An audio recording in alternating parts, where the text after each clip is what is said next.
Hi there, and thank you for tuning in, and welcome to my basement.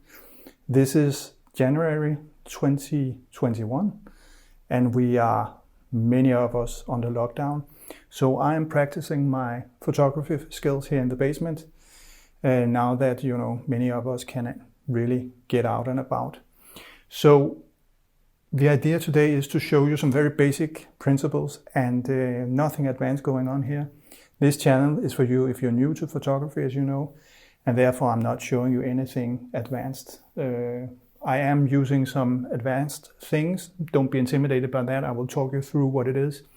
And I'm shooting, for instance, I'm shooting tethered here to this PC, but that's in the hope that you can follow what I'm doing more closely. The idea today is to shoot the product not only from above with this softbox, but also shoot it from beneath. And normally I would put a product either on, just a plate or some solid, or I would put it on something reflecting so that I had the reflection from the product, shown beneath the product as such. I think that gives a really nice effect. But today I'm going to try something different, as you can see here. I want to have the product completely isolated just with light from beneath, but also it gets a nice sort of airy feeling to the product, so that I really like. So that's the idea.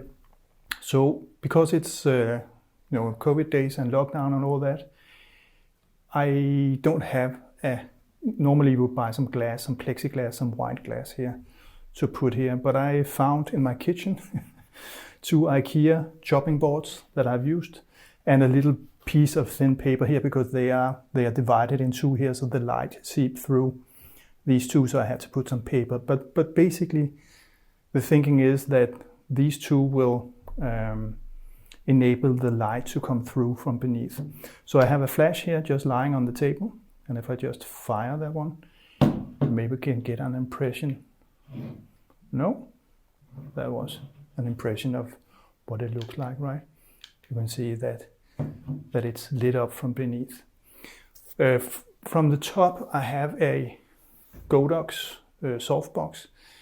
The advantage of a Godox softbox, or any softbox I guess, is that it distributes the lights very, very well.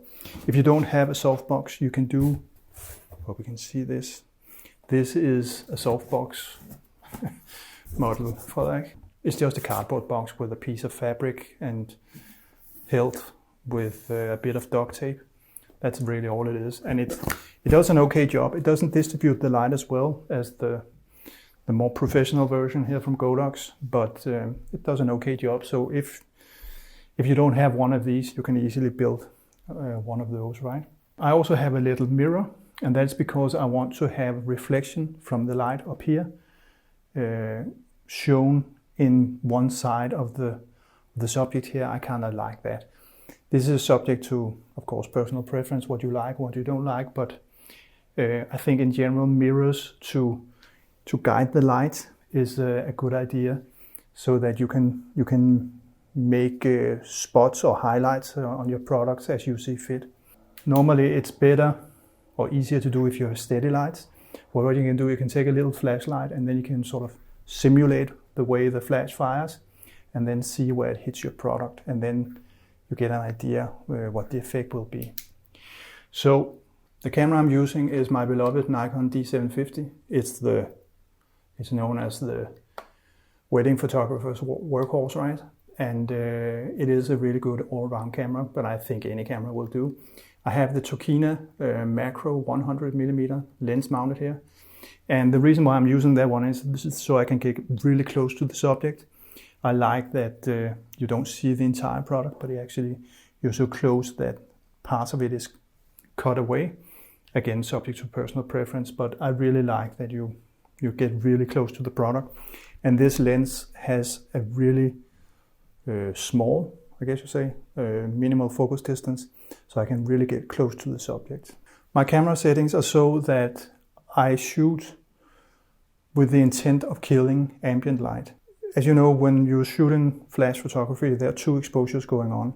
There's the ambient light, that's what you see right now, and then there's the flashlight. I like to isolate it when I work like this, to isolate it so that I only have the flashlight working. And that means that if I switch off, let me just see if I can figure out how to do that. If I switch off the flashlight, see here what happens. Just see if I can focus and take a picture. It comes up here. Yeah.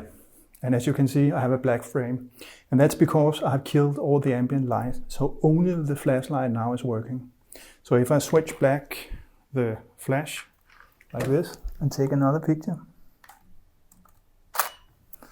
then you will see the next picture that pops up here is anything but black, right? So that's the thinking. In order to achieve that, you need to play a little bit with this, but set the ISO to your camera's base ISO. In this case, it's a 100 ISO. Set your shutter speed to the max your camera will allow. Typically that is 1/200th of a second, maybe 250 if you're a little bit lucky, but as much as it will take. If you see black bars in your picture, then you're giving it too much, right? And then in terms of aperture, I shoot with 5.6 or some middle of the road aperture, but you can control how much light that gets in by reducing the aperture. So do that if you still see ambient light in your frame. I have one flash obviously sitting in the softbox and another flash here under the product. This one I have on a group of its own because I fire this one on manual mode, so I can regulate the light because it's very easy to get to also. The top one is shooting TTL. TTL is through the lens, meaning that the camera will send out, or actually instruct the flash to send out a pre-flash, and based on that it will meter the situation, and then comes the flash that gives the light for the picture. So that means that it's sort of an automatic mode for flash photography. The reason why I use that is simply flat out because I'm lazy. You will also see I don't have any backgrounds. I mean, I really mean it when I say I'm lazy. I use light fall off to simply make sure there are no objects in the background, and then the light fall off will give me a black background. And that's really what I like in these pictures as well. If you're more serious than me, of course, you put up a nice background and do it properly. And yeah, but that's just me. If I can cut a corner, then I cut a corner. Is there anything I forgot to mention? I'm shooting with a trigger here, a wireless trigger that talks to both of these lenses. This is a Godox system that I like a lot because I just have to buy a trigger for my specific camera, and then it can talk to any of my flashes, even though, for instance, this flash here is made for, it happens to be made for Nikon, but the one that sits in the softbox is made for Fuji. So if I try to mount that flash on top of this camera here, that wouldn't work. But because they're talking wirelessly and I have the right trigger that fits my Nikon, then they can talk.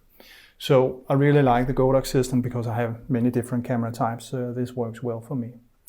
I think that was about everything. Yeah, let's get cracking.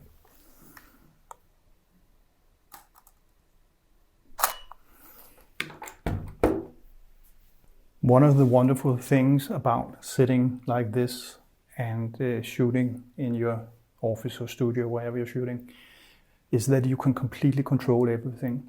Now I just try to push the flash that gives light from beneath a little bit more almost behind the product, and you can see this gives a very different expression, and that also the reflection becomes a little bit different. So these tiny changes will give immediate result, and especially when I'm not suggesting you should shoot tethered, I'm just doing that to show you, as I said. But you will notice that the smallest variations will give very, very different results. Also see if I try to change the light here, I would like it to be a little bit more only on the, you can say, the left hand side of the product here. Let me give that a try.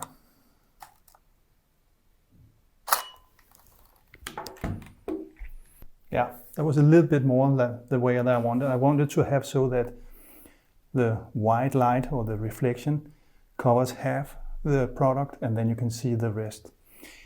Don't know why I like it like that, I just do. And that is one of the things you can really work with details in this setup and see how tiny changes actually has big influence on the result here. You can also try to see if you don't like the black background. That was difficult to say. Let me just give that a try. Change the angle so I shoot more from the top and then down. And see what that gives. Yeah, you see, now there's no background, there's light all over. And the reflection became even less because I changed the angle of the camera. The reflection here from the mirror became even less. Speaking of mirrors, I can highly recommend mirrors that can actually stand on their own, where you can sort of fix them in a position. This is a little bit too primitive, but we have one of those mirrors, but I just couldn't find it for this video, so sorry about that. But save yourself some time, then you also don't need to have a lens to stand as a supporting actor here. Let me also show you, as another example, you can put gels on the light that is coming from beneath.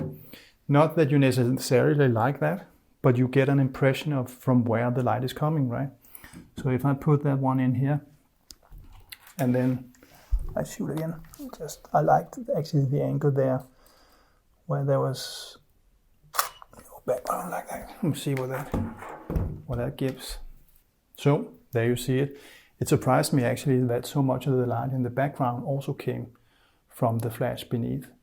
If I move it just forward, just a little tweak like this, and see how that changes where the light comes from. Yeah, so my point is you learn a little bit every time you change something, put a gel on, take a gel off, change the angle of the mirror, maybe push the product a little bit closer to you, further away.